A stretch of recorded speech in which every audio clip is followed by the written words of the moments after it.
நண்பர்களே, உங்கள் அனைவருக்கும் வணக்கம். இதுவரை திருக்குறளின் இரண்டாவது அதிகாரத்தில் நாம் 3 குறள்கள் பார்த்துவிட்டோம். எல்லாம் வான் சிறப்பு என்கின்ற அந்த அதிகாரத்தின் கீழ் வரக்கூடிய முதல் 3 குறள்கள். வான் சிறப்பு என்றால் வானத்தை, மழையை சிறப்பித்து பாடப்பட்ட பாடல்கள்.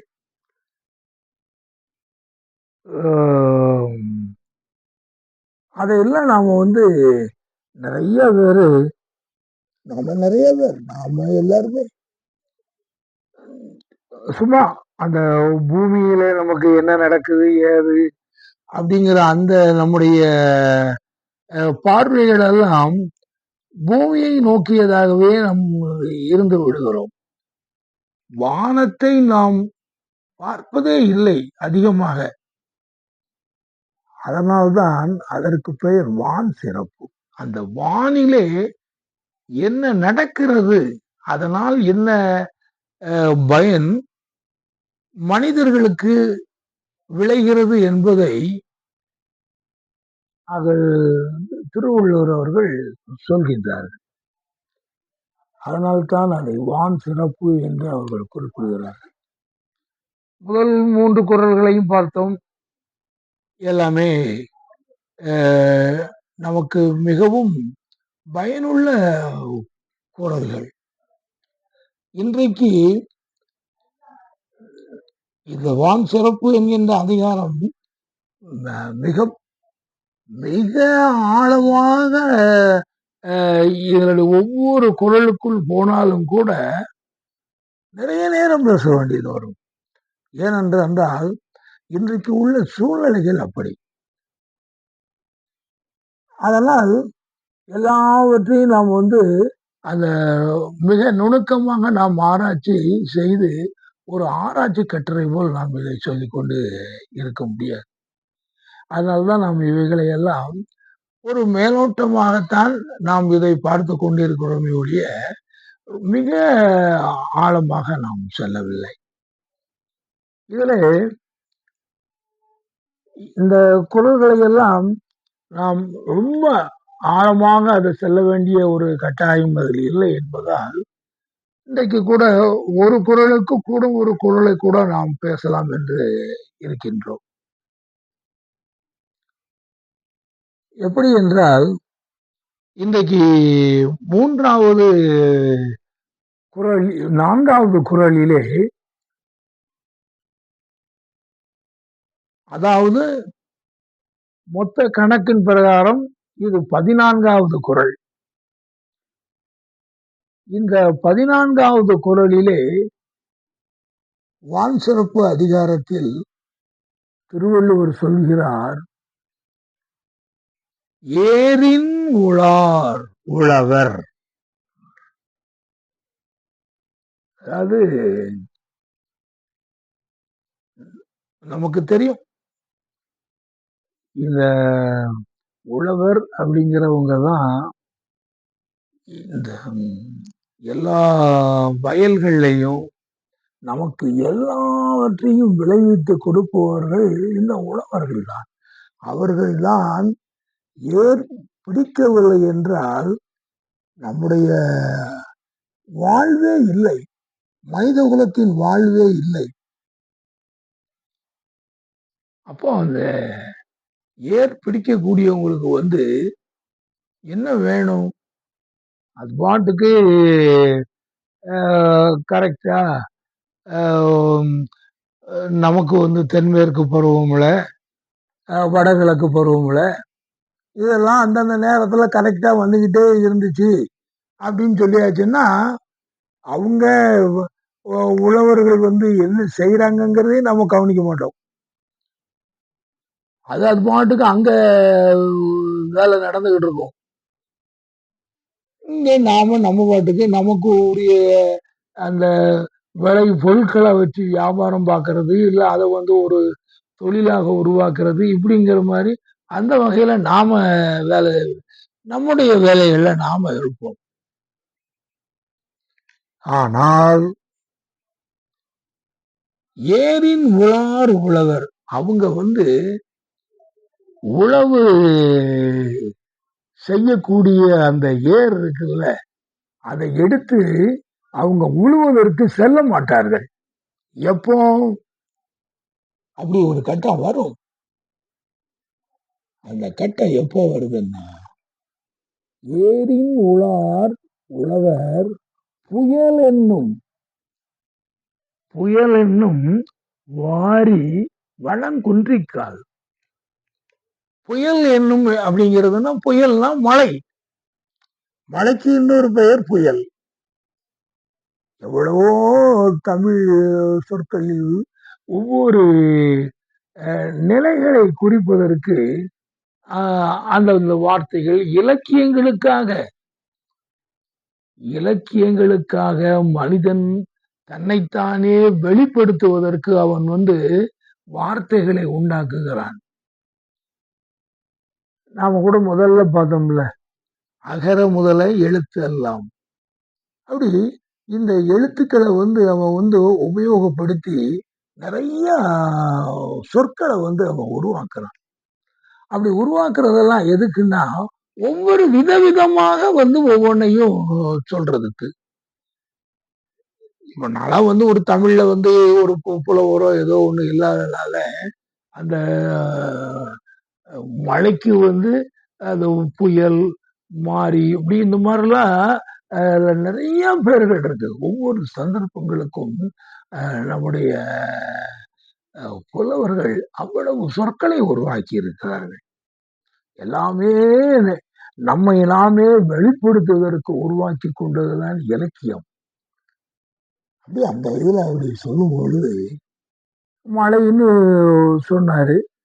இப்போ புயல் அப்படின்னு சொல்லிட்டு சொல்றார். அப்போ அந்த புயல் என்னும் வாரி வாரி வளங்குன்றிக்கால். வாரின்னா என்னது? ஒருத்தரை பற்றி சொல்லும்போது அவரு பெரிய வள்ளல், வாரி வாரி கொடுப்பாரு அப்படின்னு சொல்லி. அதான் அந்த மழையை பற்றி சொல்லும் பொழுது அந்த புயல் என்னும் வாரி, அதாவது வாரி கொடுக்கும்.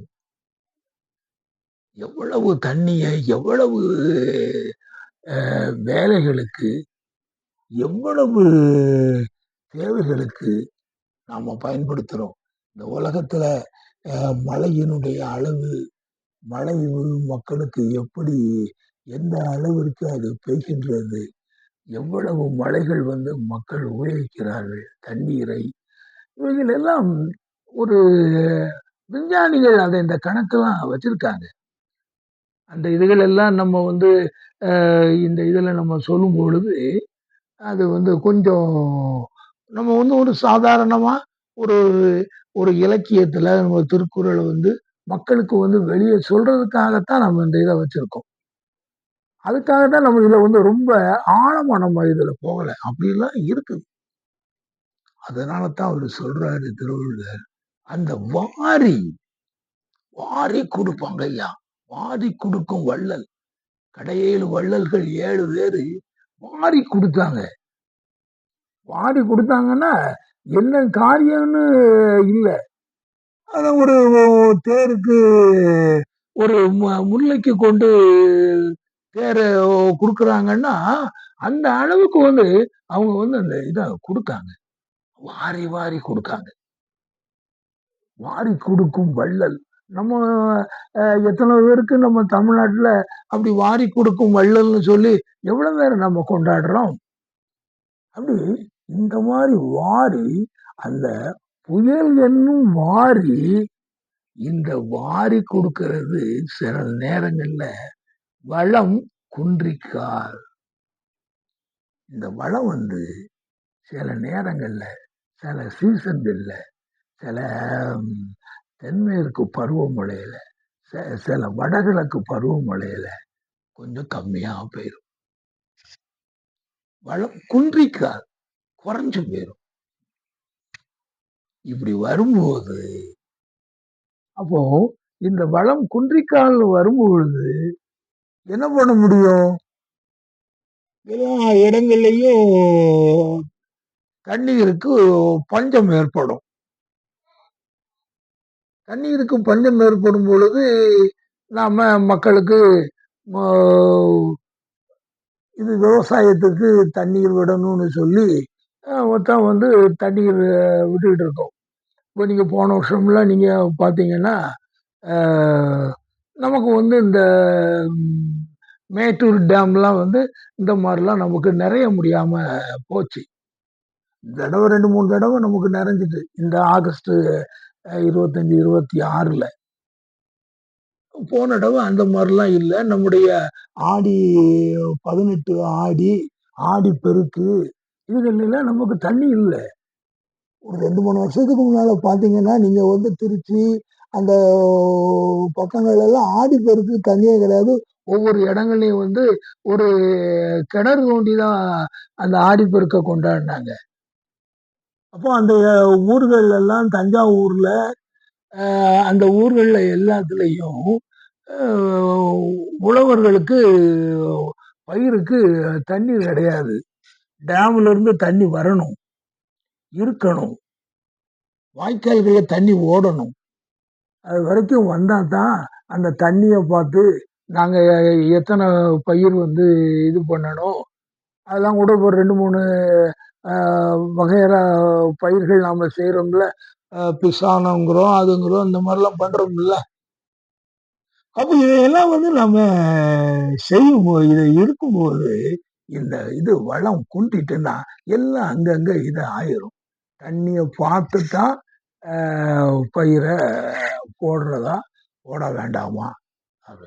அப்போ இந்த அப்போ எல்லாம் உழவர்கள் எல்லாரும் அவங்க பாட்டுக்கு இருப்பாங்க.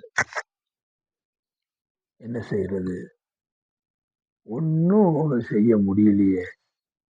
ஆக அந்த இதுகள் எல்லாம் நீங்க பார்த்தீங்கன்னா பெரிய ஒரு சூழ்நிலை. அப்படி அந்த மாதிரி இத வந்து ஒரு அருமையான ஒரு படப்பிடிப்பு திருவள்ளுவர் சொல்றார். இந்த வான் சிறப்புங்கிற அதிகாரத்துல அவர் என்ன சொல்றாருன்னா எல்லாம் எல்லாம் தரக்கூடிய இந்த மழை சில நேரங்களில் பொய்த்து விட்டால் நம்முடைய உழவர்கள் அவங்களுடைய வேலையை செய்ய முடியாது.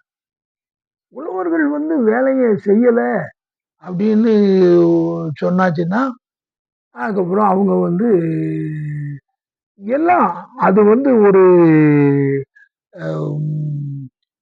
எப்படின்னா ஒன்றை எடுத்து இப்படி எல்லாவற்றையுமே பாதிக்கக்கூடிய ஒன்றா ஆயிரும். எல்லா வளங்களும் எல்லா தொழில்களும் எல்லாமே அங்கங்க ஸ்டாப் ஆகும். அது மட்டும் இல்லாம விலை பொருட்களுடைய விலைவாசிகள் எல்லாம் ஏறும். ஏறும்.